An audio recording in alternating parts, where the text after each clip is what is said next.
Hey there, folks. This is Pop Culture. I'm Alex Pop, and I want to start by thanking everyone who watched the redux of my top 10 invalid criticisms with Fallen Kingdom video.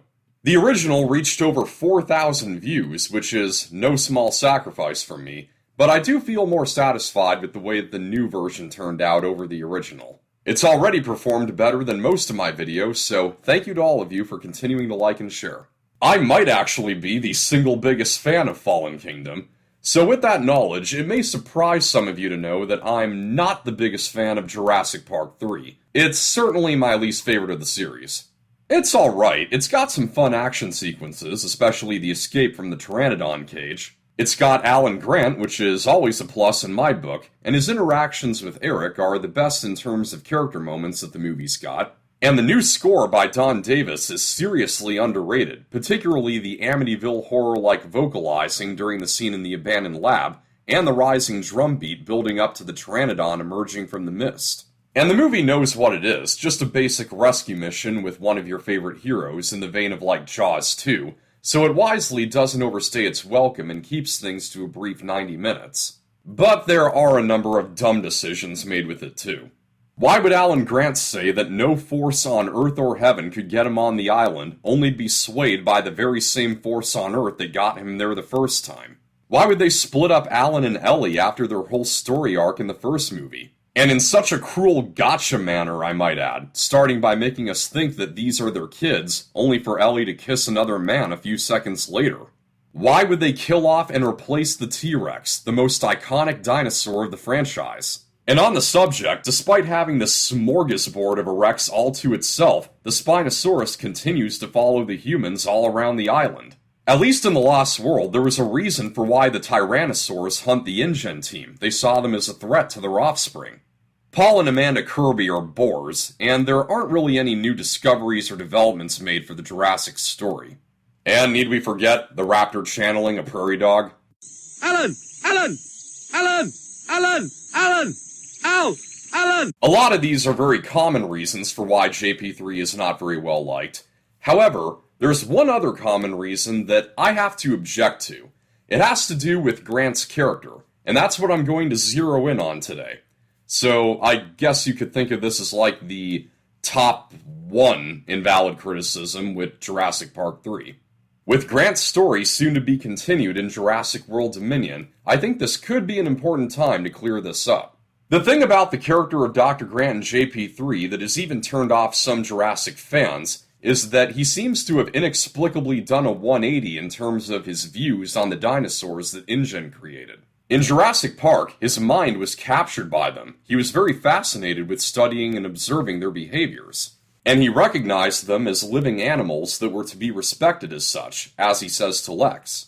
Shh, don't let the monsters come over here. They're not monsters, Lex. They're just animals, and these are herbivores. However, his stance in Jurassic Park III seems to be at odds with this. During a conference, someone asked if his theories on raptors are in vain because scientists could just go to the island and find out for sure. Grant refutes this, saying that the only real evidence of dinosaur life and behavior lies in the remains of the naturally born prehistoric creatures of the past. It is in the rock that real scientists make real discoveries. Now, what John Hammond and InGen did at Jurassic Park is create genetically engineered theme park monsters, nothing more and nothing less. Why would he say this when he himself witnessed the beauty of these creatures, and even made a point in saying that they're not monsters, but animals?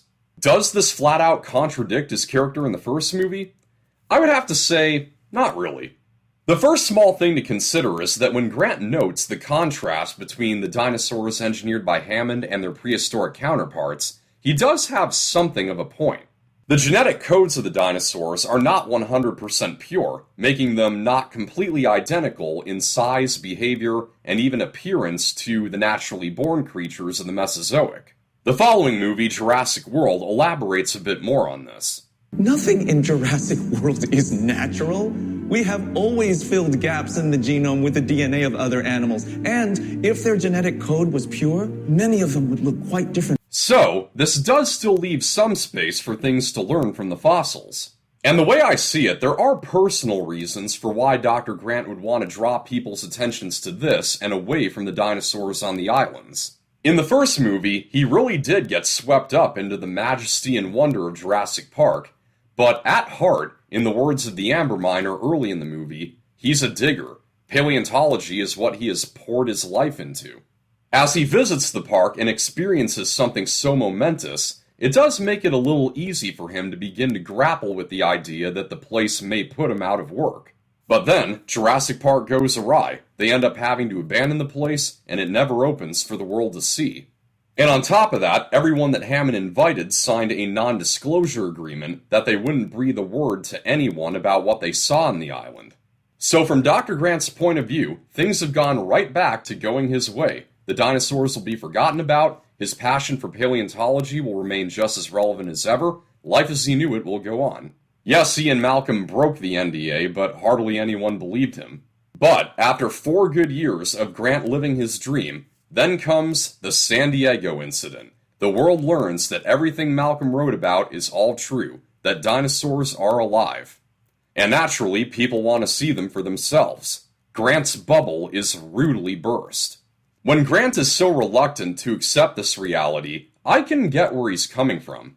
When I've had my heart and mind set for so long on something going exactly as I planned, and then suddenly it doesn't go my way, I get really frustrated. I can even get bitter.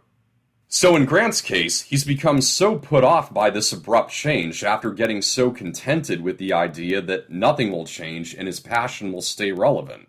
It's not that he really sees the dinosaurs as nothing but theme park monsters. It's that he's trying to discourage people from looking anywhere other than paleontology to learn about dinosaurs. A thing to remember also is that when they arrive at Isla Sorna, it's clear that deep down, Grant still can't help but get caught up in the wonder of these animals from the safety of the plane. I got it, forgotten.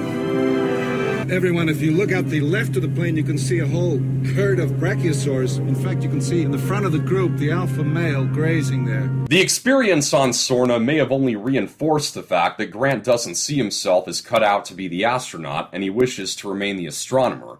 But what he's reminded is that he really can't blame the people who want to be the astronaut and see it with their own eyes. So while there are plenty of things to criticize in Jurassic Park III, Alan Grant's character is not one of them. I do think that this was the most logical place for his character to be, given the setting. What still isn't logical, though, is having him and Ellie split because of this. I get that Ellie would have an easier time moving on than him because she wasn't as into paleontology, it's paleobotany that was her field of expertise. So I could understand if they were, spending some time apart, or if they were married but their relationship is on the rocks. But going all the way and having her married to someone else makes no sense. But I do have to think about how Jurassic World has remedied one of the sins of JP3, with the T-Rex entering the fight with the I-Rex by breaking through the Spinosaurus skeleton. For an animal with only 2 claws in each hand, she sure gave JP3 the middle finger. So could Jurassic World Dominion possibly do likewise in some areas? We have reason to think so.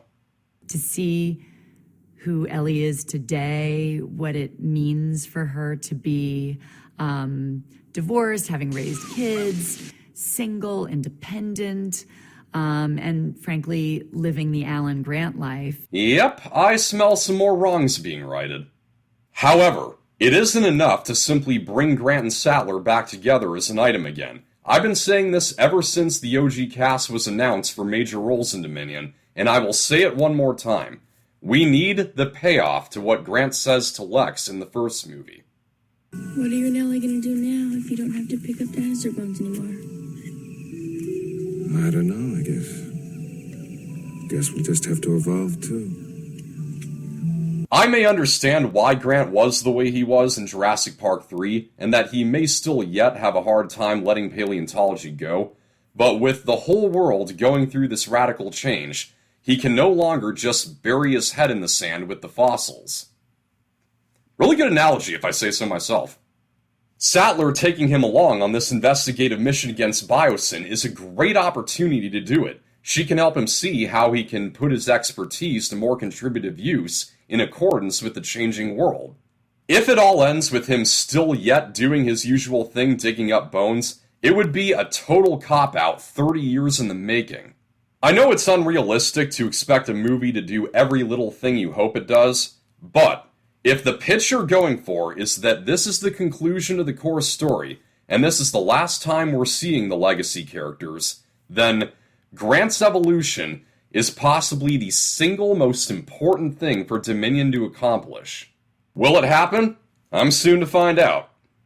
Man, I cannot believe how close I am to seeing this movie. I've been waiting so long for it, I've been talking so much about it, and I've been trying to keep my expectations in check, but I just hope it's, at the very least, really good. If not, then my sentiments could be best summed up by Anthony Hopkins in Transformers 5.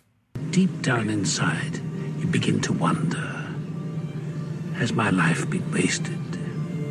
Well, let's keep our fingers crossed. I've just got to make it through this next week. Please, please be great. That's a wrap. Thank you for watching. I hope you enjoyed this video. Like and share, subscribe for more. This is Pop Culture. I'm Alex Pop, and I will see you soon when I review Jurassic World Dominion.